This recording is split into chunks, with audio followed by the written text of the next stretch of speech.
అరే రాజేషు, బాగున్నావారా? నేను కూడా మంచిగానే ఉన్నారా.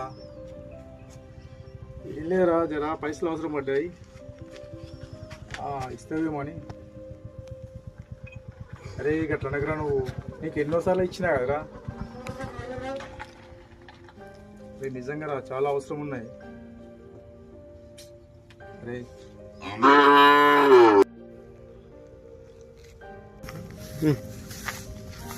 మళ్ళీ మళ్ళీ మళ్ళీ మళ్ళీ డల్లు కూర్చోండి. రాజు ఫోన్ చేసిండు, నీకు తెలుసు కదా. అవును, పట్టణంలో నేను దోస్తులో అని పైసలు అడిగిన రాని. పైసలు అడిగితే లేవన్నాను. అరే నీ పట్టణంలో ఉన్నప్పుడు నాకు ఎన్నోసార్లు పైసలు ఇచ్చిన. అవును, గార్డెన్ దగ్గర ఇట్లా మాట్లాడింది. అట్లా మాట్లాడిన వాడు ఏమరా, నాకేం పైసలు చాలా అవసరం ఉన్నాయి. ఇప్పుడు ఏం అర్థం కావట్లేదు.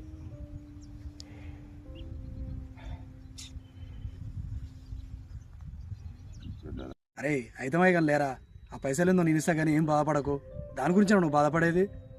ఊకోరా నాయన, ఊకో ఇక నేను ఇస్తా కానీ. పర్లేదు లేరా, ఆ పైసలు ఏందో నేను ఇస్తలే. అయినా నువ్వు నాకేం చేస్తావురా, నేను నీకు ఎప్పుడు సాయం చేయలే కదరా. అయితమే నేను ఇస్తలేరా. మనం ఒక్కరు వాళ్ళం కదా, నేను ఇస్తలే. మనం ఒక్కరు వాళ్ళం.